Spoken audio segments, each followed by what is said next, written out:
Land for job case में ED की सबसे बड़ी कार्रवाई।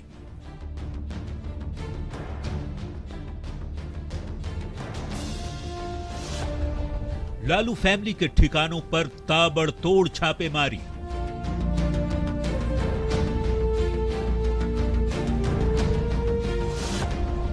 लालू की बेटियों चंदा, हेमा और रागिनी के घर ईडी की दस्तक।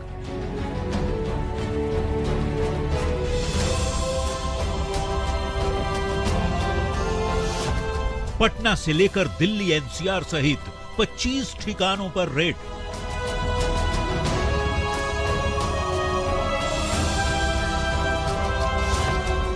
आरजेडी प्रमुख के करीबियों के खिलाफ एक्शन अनलिमिटेड।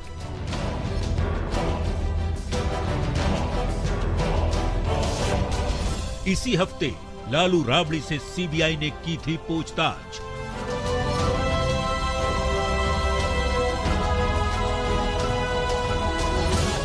रेलवे में नौकरी के बदले जमीन लेने से जुड़ा है मामला। –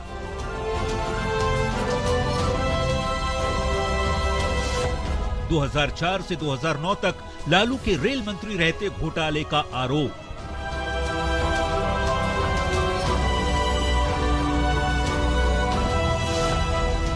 लालू परिवार, ईडी का प्रहार।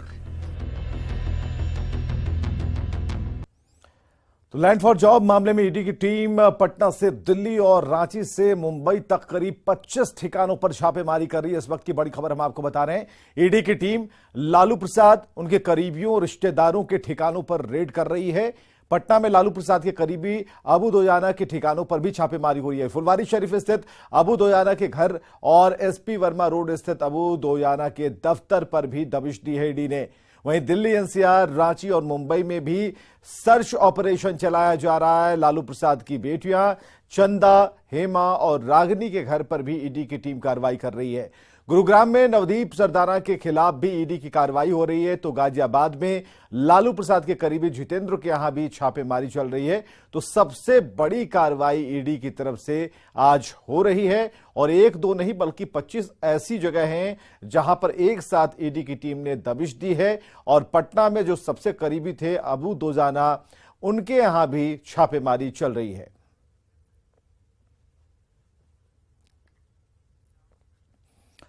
तो लालू परिवार के ठिकानों पर ईडी की छापेमारी को लेकर लालू प्रसाद की बेटी रोहिणी आचार्य ने बीजेपी पर हमला बोला। रोहिणी ने ट्वीट किया, ये अन्याय हम याद रखेंगे, सब याद रखा जाएगा। बहन के छोटे छोटे बच्चों ने क्या गुनाह किया है? गर्भवती भाभी ने क्या गुनाह किया है? क्यों सबको टॉर्चर किया जा रहा है? आज सुबह से सबको टॉर्चर किया जा रहा है। उन्होंने ट्वीट किया है कि इन लोगों का गुनाह सिर्फ इतना है कि फासिस्ट और दंगाइयों के आगे कभी नहीं झुका लालू राबड़ी परिवार। उन्होंने लिखा कि तुम लोगों के इस अन्याय का जवाब वक्त आने पर मिलेगा, अब ये सब बर्दाश्त से बाहर है।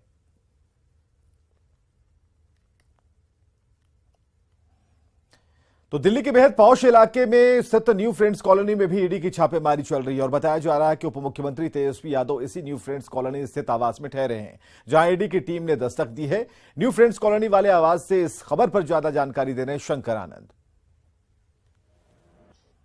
इस वक्त मैं साउथ दिल्ली के एक बेहद पॉश इलाके में हूं जो न्यू फ्रेंड्स कॉलोनी कहलाता है और यहां पर देख सकते हैं हाउस नंबर 1088 ये आवास है, जहां पर इस वक्त में बिहार के उप मुख्यमंत्री तेजस्वी यादव यहाँ पे मौजूद हैं। और जिस तरह से अगर सर्च ऑपरेशन की अगर बात करें तो इस वक्त में केंद्रीय जांच एजेंसी ईडी के द्वारा जो 25 लोकेशन पर सर्च ऑपरेशन को अंजाम दिया जा रहा है, उसमें से एक लोकेशन ये भी है।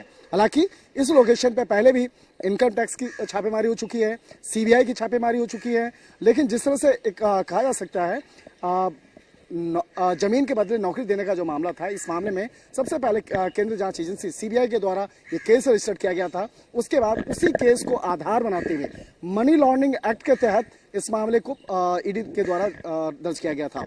और जिस तरह से मनी लॉन्ड्रिंग की अगर बात करें तो इस मामले में कई आरोपियों के खिलाफ काफी महत्वपूर्ण सबूत मिले थे, उसी के आधार पर यह आज की कार्रवाई की जा रही है। पिछले 6 से 7 महीने के दौरान काफी महत्वपूर्ण सबूतों को इकट्ठा किया गया, उसके बाद आज सर्च ऑपरेशन को अंजाम दिया गया।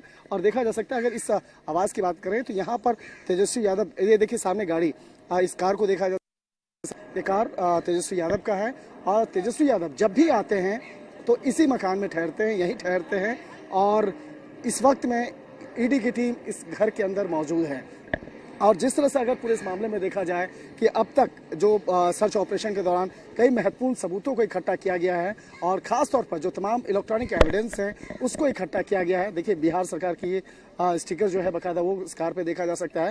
हालांकि अभी तक तेजस्वी यादव जो बिहार के उप मुख्यमंत्री हैं वो अभी तक सामने नहीं आए हैं, लेकिन ईडी की जो टीम है वो इस मामले में पड़ताल कर रही है, उन तमाम सबूतों को इकट्ठा करने में जुड़ी हुई है। और खास तौर पर जिस तरह से लालू प्रसाद यादव जो बिहार के पहले पूर्व जो हैं मुख्यमंत्री भी रह चुके हैं, तो उनकी जो 3 बेटियां हैं उन 3 बेटियों के खिलाफ जिस तरह से बकायदा सर्च ऑपरेशन को अंजाम दिया जा रहा है। हालांकि जिस तरह से बकायदा इस पूरे मामले में अगर देखा जाए तो लालू प्रसाद यादव, उनकी पत्नी राबड़ी देवी और समेत कई उनके परिवार के कई सदस्यों का नाम उस FIR में दर्ज है। लिहाजा इन तमाम मामलों की गंभीरता को देखते हुए इस सर्च ऑपरेशन को अंजाम दिया जा रहा है। और जिस तरह से अगर राजधानी दिल्ली, NCR, बिहार, रांची, मुंबई की अगर बात करें तो इन तमाम लोकेशन पर सर्च ऑपरेशन को फिलहाल अंजाम दिया जा रहा है। वीडियो जर्नलिस्ट कार्तिक के साथ शंकर आनंद, न्यूज़ 18। दानापुर के फुलवारी शरीफ में पूर्व विधायक अबू दोजाना के घर ईडी की छापेमारी चल रही है और इस दौरान अबू दोजाना की छत पर आकर मीडिया से उन्होंने बात करनी चाहिए, लेकिन ईडी के अधिकारी ने उन्हें हाथ पकड़कर अंदर खींच लिया। तस्वीरों में हम आपको दिखा रहे हैं किस तरह ईडी के अधिकारी उन्हें अंदर खींच रहे हैं। अबू दोजाना जिनके यहाँ छापेमारी चल रही है, उन्होंने कहा कि हमें समझ नहीं आ रहा है कि हमारे यहाँ छापेमारी क्यों हो रही है। और दोजाना ने कहा कि उनके पॉलिटिकल उन्हें टारगेट किया जा रहा है और ये इसमें बीजेपी का हाथ है। ये तस्वीरें आप देख पा रहे हैं जिसमें अबू दोजाना बालकोनी में आए थे और उन्होंने पत्रकारों से बातचीत करने की कोशिश की, अपनी बात उन्होंने कही, लेकिन इसके बाद ही अबू दोजाना को कमरे में ले जाया गया। क्या मामला है इस बारे में उन्होंने अनभिज्ञता जाहिर की है। उन्होंने कहा कि हमें कुछ पता नहीं है क्या चल रहा है और पॉलिटिकल ये मामला है और क्या हो सकता है। कई सवालों का जवाब वो अपने उस बालकोनी पर देते हैं। पटना में अबू दोजाना के यहाँ छापेमारी करने पहुंची टीम के अधिकारी ने क्या कहा है, ये भी सुनिए। क्या से हैं? ईडी से हैं? भैया जांच खत्म हो गई है। क्या कितने लोगों की टीम है? कितने लोग? 4 लोग। 4 टीम है या 4 लोगों की? 4 अफसर है। तो ये कहाँ से आए आप? पटना से आए? पटना से आए कि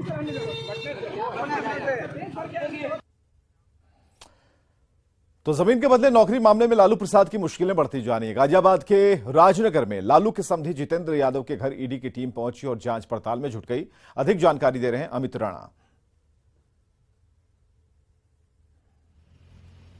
गाजियाबाद के पौष इलाके राजनगर में रहने वाले सपा नेता जितेंद्र यादव के यहाँ सुबह से ही ईडी की छापेमारी चल रही है। तस्वीरें आपको दिखाना चाहूंगा। यहीं पर सपा नेता जितेंद्र यादव अपने परिवार के साथ रहते हैं। बताया ये जा रहा है कि लालू यादव के समधी हैं। सन 2012 में इन्होंने अपने बेटे राहुल की शादी लालू यादव की बेटी से की थी और जिसके बाद से ही ये समधी थे। और जिस तरीके से लगातार लालू यादव पर भ्रष्टाचार के आरोप के बाद सीबीआई और ईडी का शिकंजा कसता जा रहा है। यही कारण भी रहा कि जो उनके रिश्तेदार हैं, जो उनके समधी हैं, उनके ऊपर भी इस तरह की कार्रवाई की गई है। और सुबह से ही दिल्ली के इलाके से ईडी की टीम यहाँ आई है और भी उनका लगातार यहाँ पर छापेमारी चल रही है। और क्या कुछ इनके पास से मिल पाता है ये तो ईडी की टीम के बाहर निकलने के बाद ही पता चल पाएगा। लेकिन ये कहना अतिशयोक्ति नहीं होगा कि लगातार न सिर्फ लालू बल्कि उनके समधी के ऊपर भी लगातार ईडी का शिकंजा कसता जा रहा है। कैमरा पर्सन सतीश के साथ अमित राणा, न्यूज़ 18 उत्तर प्रदेश। लालू प्रसाद के परिवार के सदस्यों और करीबियों पर ईडी की कार्रवाई को लेकर सियासत गर्मा गई। पूर्व केंद्रीय मंत्री और बीजेपी सांसद रविशंकर प्रसाद ने ईडी की कार्रवाई पर सवाल उठाने को लेकर जवाब दिया कि बीजेपी सरकार पूर्वाग्रह से ग्रसित होकर काम नहीं करती। आज लालू प्रसाद के परिवार पर कई संपत्तियों को लेकर रेड हो रही है और उनके सहयोगियों के ऊपर भी रेड हो रही है। इसको लेकर काफी आलोचना की जा रही है कि भाजपा सरकार के द्वारा राजनीतिक प्रताड़ना के कारण यह सब कार्रवाई हो रही है। तो कुछ रिकॉर्ड को स्ट्रेट करना बहुत जरूरी है। लालू प्रसाद जी चारा घोटाले में कन्विक्टेड हैं, कई सप्लायर्स कन्विक्टेड हैं, कई ऑफिसर्स कन्विक्टेड हैं। ये सब सीबीआई इंक्वायरी कब हुई थी चार्जशीट कब फाइल हुआ था? जब देवेगौड़ा भारत के प्रधानमंत्री थे। उस सरकार को कौन समर्थन दे रहा था? लालू प्रसाद जी की उस समय की पार्टी। लालू प्रसाद जी मुख्यमंत्री रहते हुए उनका बेल रिजेक्ट हुआ, तब उनकी पत्नी राबड़ी देवी को मुख्यमंत्री बनाया गया। ये कब हुआ? जब देवेगौड़ा प्रधानमंत्री थे और बाद में गुजराल साहब प्रधानमंत्री बने। तो ये क्यों कहा जा रहा है कि भाजपा सरकार पूर्वाग्रह से काम करती है? तो देश भर में लालू प्रसाद के परिवार और उनके करीबियों के 25 ठिकानों पर ईडी की दबिश के बाद सियासी बयानबाजी जारी है। 24 के पहले भारतीय जनता पार्टी की व्याकुलता खुल करके सामने आई है। छापा पर छापा, सीबीआई का इस्तेमाल, ईडी का इस्तेमाल। 2 दिन की छुट्टी, सदन बंद हुआ था, गए थे अपनी पत्नी, गर्भवती पत्नी से मिलने के लिए तेजस्वी जी, वहां भी छापा, बहनों के यहां छापा। क्या हो रहा है देश के अंदर में? अरे मैं तो कहता हूं कि लड़ना है तो सीधा आपातकाल की तरह लड़िए। जो जांच एजेंसियां हैं केंद्र सरकार की, उनके कार्यों में असमानता है, पारदर्शिता नहीं है और कहीं न कहीं वो अपनी विश्वसनीयता खो बैठे हैं। अब ये बेसिकली ये तय हो गया है कि भाजपा के मन को भांपते हैं और बड़े बड़े अधिकारी अपने हिसाब से प्रॉमिस करते हैं। अब किसी साहब को सेवा विस्तार चाहिए, वो रिटायर होने वाले हैं, तो उन्होंने प्रॉमिस कर दिया है कि मैं इन्हीं छापों के माध्यम से बिहार की सरकार को गिरा के दे दूंगा आपके हाथ में। तो वो टीस जो है ना अगस्त 2022 वाली, वो बिसबिसा के लग रही है। अभी भी वो टीस जा नहीं रही। सीबीआई और ईडी के एक्शन पर जाप सुप्रीमो पप्पू यादव का बीजेपी पर बड़ा हमला उन्होंने बोला। पप्पू ने बोला कि बार बार सीबीआई और ईडी के जरिए डराया जा रहा है। एक ही मुर्गे को बार बार हलाल कर विपक्ष के नेताओं को डराया जा रहा है। बीजेपी को सामाजिक मुद्दों से कोई सरोकार नहीं। बीजेपी 2024 का चुनाव सीबीआई, ईडी, चुनाव आयोग और वाई+ सुरक्षा देने के नाम पर लड़ने वाली है। बिहार में जो सृजन घोटाले से लेकर के इतना घोटाला है, उसमें आप लोगों से और किसी से पूछताछ क्यों नहीं हो रही है? और सीबीआई बिहार के कई घोटाले हुए हैं, इंडिया में कई घोटाले हुए हैं, उसमें क्यों नहीं पूछताछ हो रही है? लालू प्रसाद के करीबियों के ठिकानों पर ईडी की कार्रवाई को कांग्रेस विधायक दल के नेता अजीत शर्मा ने राजनीति से प्रेरित बताया। विपक्ष को डराने का हथकंडा बताया, लेकिन इससे केंद्र की बीजेपी सरकार को कोई फायदा नहीं होने वाला। भारतीय जनता पार्टी घबराई हुई 2024 के चुनाव में, और जो विपक्ष में है तो उनके यहाँ तो ईडी हो, सीबीआई हो, इनकम टैक्स हो, तो चल रहा है उनका। और जो उनका साथ देते हैं उनको Y+ सिक्योरिटी, Z+ सिक्योरिटी क्या क्या दे रहे हैं। तो यह तो बिल्कुल गलत है। लेकिन आपको बता दें, यह करने से उनको कोई फायदा नहीं होना है, क्योंकि आपने युवकों को रोजगार नहीं दिया है। महंगाई रोकने में आप बिल्कुल सक्सेस नहीं हुए। न्यूज 18 बिहार ट्विटर पर एक पोल कर रहा है। इसका सवाल है कि क्या लालू परिवार पर ईडी की कार्रवाई राजनीति से प्रेरित है? इसका जवाब है कि 43% लोगों ने जवाब हां में दिया है, 57% ने ना में जवाब दिया। और आप भी इस पोल में हिस्सा ले सकते हैं। न्यूज 18 बिहार के ट्विटर पेज पर जाइए और इस पोल में हिस्सा लीजिए।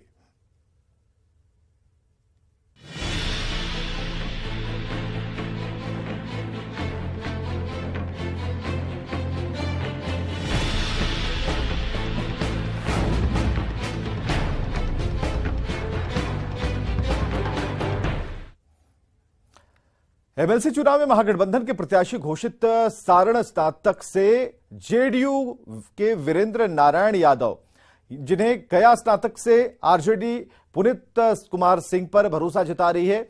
जगदानंद सिंह के बेटे हैं पुनीत सिंह। गया शिक्षक से जेडीयू के संजीव श्याम सिंह को आगे किया गया है। कोसी शिक्षक से जेडीयू के संजीव सिंह केदार पांडे के निधन के बाद उनके बेटे को टिकट दी गई है। केदार पांडे के बेटे आनंद पुष्कर को टिकट मिली है और जेडीयू ने अपने पुराने उम्मीदवार को मैदान में उतारा है। जगदानंद सिंह के बेटे पुनीत सिंह जो कि मैदान में हैं, और ये तस्वीरें हम आपको बता रहे हैं जिन जिन नामों का ऐलान किया गया है या जिन नामों को आगे बढ़ाकर इस चुनाव में उतरने की तैयारी की जा रही है। तो जेडीयू ने अपने पुराने उम्मीदवार को ही मैदान में उतारा है। और दानापुर से खबर, जहां फुलवारी शरीफ में भुसौला दानापुर पोखर के पास वर्चस्व को लेकर गोलीबारी हुई है। गोलीबारी की इस घटना में एक महिला और 2 पुरुष घायल हुए हैं। घायलों की पहचान धर्मेंद्र राय, रूपा देवी और युवराज कुमार के रूप में की गई है। घायलों को इलाज के लिए पटना एम्स में एडमिट कराया गया और बताया जा रहा है कि लगभग 7 राउंड फायरिंग की गई। फिलहाल पुलिस इस मामले की जांच में जुटी है।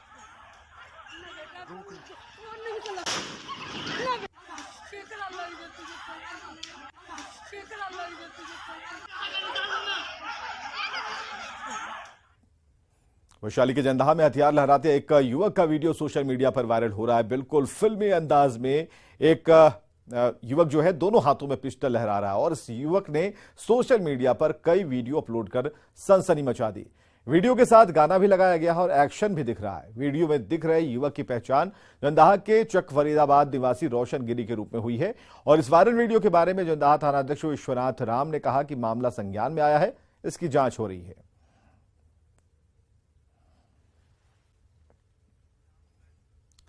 खबर वैशाली से, जहां मुखिया पति समर्थक और वार्ड सदस्य समर्थकों के बीच जबरदस्त मारपीट हो गई। इसमें 3 से ज्यादा लोग गंभीर रूप से घायल हो गए। मारपीट का सीसीटीवी वीडियो सामने आया है जिसमें एक पक्ष दूसरे पक्ष के घर जाकर मारपीट कर रहा है।